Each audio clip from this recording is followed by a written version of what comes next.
Social media వల్ల ఎంత చెడుందో అప్పుడప్పుడు మంచి కూడా జరుగుతుంది అని అనడానికి ఈరోజు నేను చెప్పబోయే ఈ కథే ఒక ఎగ్జాంపుల్. జనరల్గా మర్డర్ చేసిన తర్వాత నిందితుడు డెడ్ బాడీని మాయం చేయడానికి ప్రయత్నిస్తారు. కానీ ఇక్కడ ఒక హంతకుడు డెడ్ బాడీని తనతో పాటే తీసుకెళ్లాలనుకున్నాడు. అది కూడా ముంబై నుంచి ఒడిస్సా వరకు.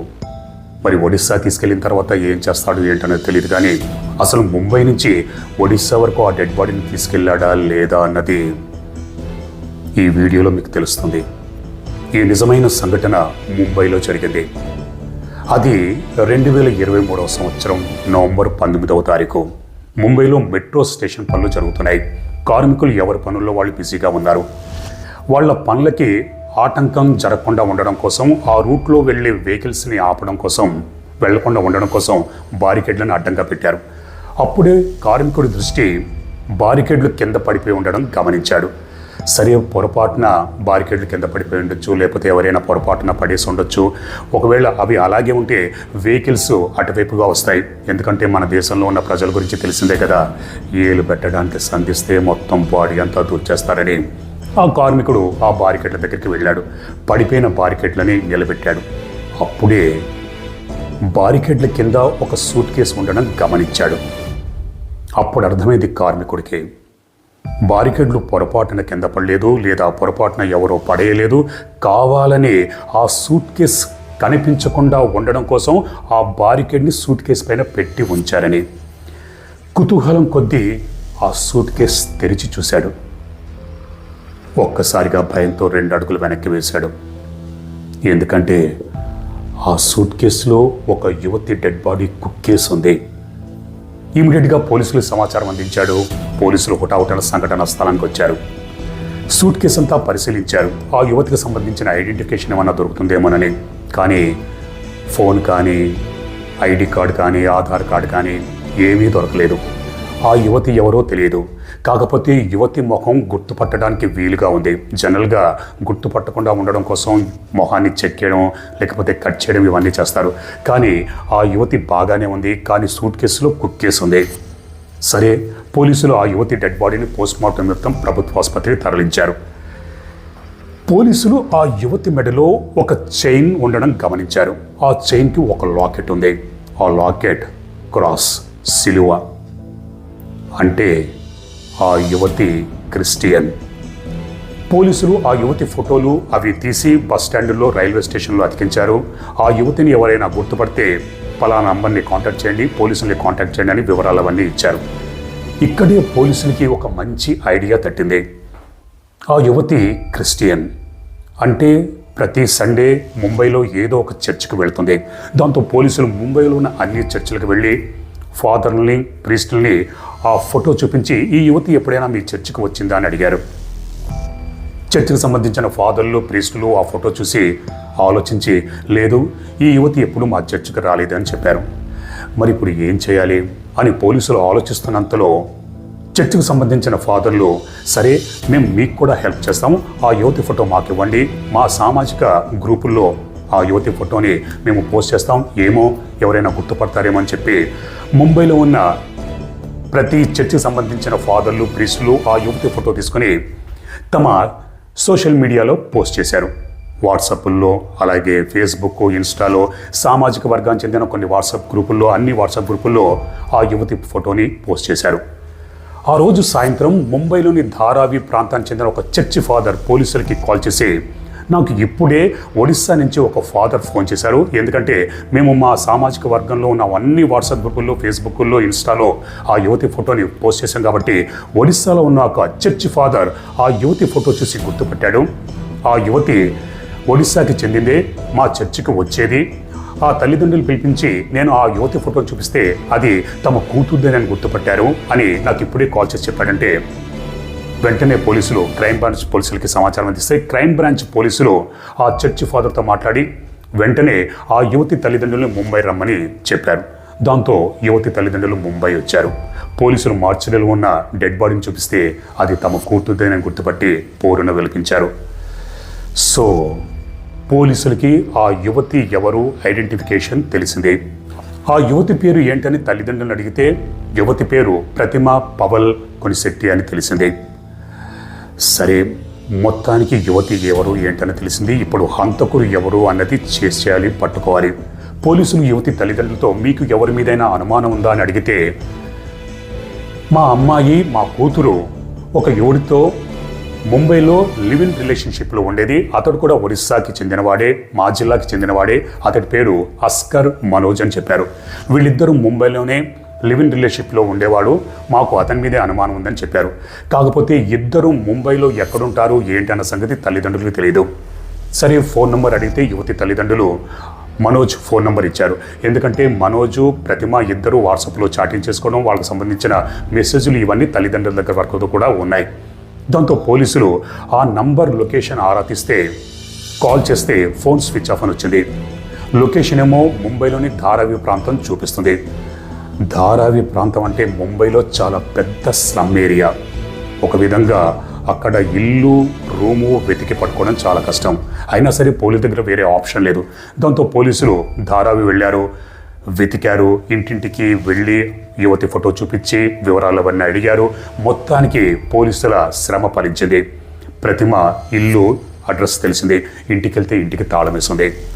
పోలీసులు ఇరుగు పొరుగు వారిని ప్రతిమ ఎక్కడికి వెళ్ళిందని అడిగితే ఏమో తెలియదు, 19వ తారీఖు నుంచి ప్రతిమ కనిపించకుండా పోయింది. ప్రతిమతో పాటు ఒక యువకుడు ఉండేవాడు, అతడే మనోజ్ కూడా 19వ తారీఖు నుంచి కనిపించకుండా పోయాడని ఇరుగు పొరుగు వారు పోలీసులతో అన్నారు. ఇక్కడ పోలీసుల అనుమానాలన్నీ మనోజ్ మీదే ఉన్నాయి. ఎందుకంటే ఇద్దరు లివ్ ఇన్ రిలేషన్షిప్లో ఉన్నారు. కానీ పోలీసులకి మనోజ్ ఎలా ఉంటాడో కూడా తెలియదు. దాంతో ఇరుగు పొరుగు వారిని మనోజ్ ఎక్కడ పనిచేస్తుంటాడు, ఏంటి అని అడిగితే ఏమో మాకు తెలియదు, కానీ పలానా చోట ఒక హోటల్ ఉంది, ఆ హోటల్ పనిచేస్తుంటాడు అన్న సంగతి మాకు ఎప్పుడో ఒకసారి చెప్పినట్టుగా గుర్తు ఇరుగు పొరుగు వారు పోలీసులు చెప్పారు. దాంతో పోలీసులు ఆ హోటల్కి వెళ్ళారు. హోటల్ యజమానిని అడిగితే, అవును, మనోజ్ నా హోటల్లోనే రీసెంట్గా జాయిన్ అయ్యాడు, పనిలో కుదిరాడు, కానీ పొద్దున పనిలోకి వచ్చాడు, 1 గంట క్రితమే వెళ్ళిపోయాడు, మళ్ళీ ఎప్పుడు వస్తా అంటే మళ్ళీ రేపు ఉదయం వస్తాడు అని హోటల్ యజమాని పోలీసులతో అన్నాడు. కానీ పోలీసులకి మనోజ్ ఎలా ఉంటాడో తెలియదు. ఈ లోపల మనోజ్కి ఏమైనా పోలీసులు తనని వెంబడిస్తున్నారని సంగతిస్తే పారిపోతాడు. దాంతో పోలీసులు ఆ హోటల్ ఎదురుగా ఉన్న సీసీ కెమెరా ఫుటేజ్లు ఇవన్నీ పరిశీలించి ఆ హోటల్ యజమానికి చూపిస్తే ఇతడే మనోజ్ అని చెప్పాడు. అప్పుడు పోలీసులకి మనోజ్ ఎలా ఉంటాడో తెలిసిందే. పోలీసులు ఆ రూట్లో ఉన్న మరో సీసీ కెమెరాలు అవన్నీ పరిశీలిస్తే మనోజ్ ఒక సీసీ ఫుటేజ్లో ఒక బ్యాగ్ తీసుకుని నడుచుకుంటూ వెళ్ళడం పోలీసులు గమనించారు. మనోజ్ తీసుకువెళ్తున్న ఆ బ్యాగ్ని పరిశీలించిన పోలీసులు మనోజ్ షాపింగ్కి ఎక్కడికి వెళ్ళట్లేదు, ఎక్కడికో మొత్తానికి పారిపోతున్నాడు అని అర్థమైంది. అంటే మనోజ్కి తనని పోలీసులు వెంబడిస్తున్నారన్న సంగతి అర్థమైంది. దాంతో పోలీసులు ఇమీడియట్గా మనోజ్ వెళితే ఎక్కడికి వెళ్తాడు, తన స్వస్థలమైన ఒడిశాకి వెళ్తాడు. పోలీసులు అన్ని రైల్వే స్టేషన్లలో, బస్ స్టాండుల్లో పోలీసుల్ని కాపలా పెట్టారు. చివరికి తెలిసింది ఏంటంటే ఒక రైల్వే స్టేషన్లో మనోజ్ రైలు ఎక్కి వెళ్ళిపోయాడని. పోలీసులు ఆ రైలు ఎటు వెళ్తుంది, ఒడిశానే కదా వెళ్ళేదని అనుకుంటే ఆ రైలు ఉత్తరప్రదేశ్ వెళ్తుంది. ఇదేంటి, ఒడిశా వెళ్ళే రైలు ఎక్కాలి కానీ ఉత్తరప్రదేశ్ వెళ్తున్న రైలు ఎక్కుతున్నాడు అంటే పోలీసుని తప్పుదారి పట్టించడానికి మనోజ్ కావాలని ఉత్తరప్రదేశ్ రైలు ఎక్కి వెళ్ళాడు, కానీ మార్గ మధ్యలో ఎక్కడో దిగి ఒడిశా వెళ్ళే రైలు ఎక్కుతాడు. దాంతో ఆ రూట్లో ఉన్న అన్ని రైల్వే స్టేషన్ దగ్గర ఉన్న పోలీసుల్ని అలర్ట్ చేశారు. పోలీసుల కృషి శ్రమ ఫలించింది. మనోజ్ ఒక రైల్వే స్టేషన్లో దిగి టీ తాగుతుండగా పోలీసులు పట్టుకున్నారు. ముంబై తీసుకొచ్చారు. పోలీస్ స్టేషన్లో విచారిస్తే పెద్దగా శ్రమ లేకుండానే తానే ప్రతిమని హత్య చేశానని ఒప్పుకున్నాడు. ఎందుకు హత్య చేశామని అడిగితే జరిగిన కథ అంతా చెప్పాడు. 2020వ సంవత్సరం ప్రతిమ, మనోజ్ ఇద్దరు ముంబైలో ఎవరి పనులు వాళ్ళు చేసుకుంటున్నారు. అప్పటికీ ఇద్దరికీ పరిచయం లేదు. 2020 అంటే అందరికీ తెలిసిందే కదా, కరోనా వచ్చింది, అల్లకల్లోలం చేసింది, లాక్డౌన్, పరిశ్రమలన్నీ మూతపడ్డాయి, హోటళ్ళు, అన్ని వ్యాపారాలు మూతపడ్డాయి. దాంతో అందరూ తమ స్వస్థలాలకు వెళ్ళిపోవాలని డిసైడ్ అయ్యారు, వెళ్ళిపోతున్నారు. ఇక్కడ ప్రతిమ, మనోజ్ కూడా తమ స్వస్థలమైన ఒడిశా వెళ్ళిపోవాలని ట్రైన్ ఎక్కారు. యాదృచ్ఛికంగా ఇద్దరూ ఒకే భోగిలో ఉన్నారు. కానీ అప్పటికీ ఇద్దరికీ ఒకరంటే ఒకరు పరిచయం లేదు. ముంబై టు ఒడిశా చాలా దూరం ప్రయాణించాలి. ఇద్దరు రైల్లో పరిచయం ఏర్పడింది. ఇద్దరు కబుర్లు చెప్పుకున్నారు. కబుర్ల మధ్యలో ఇద్దరు ఒడిశాకి చెందినవారు, పైగా ఒకే జిల్లాకి చెందినవారని తెలిసింది.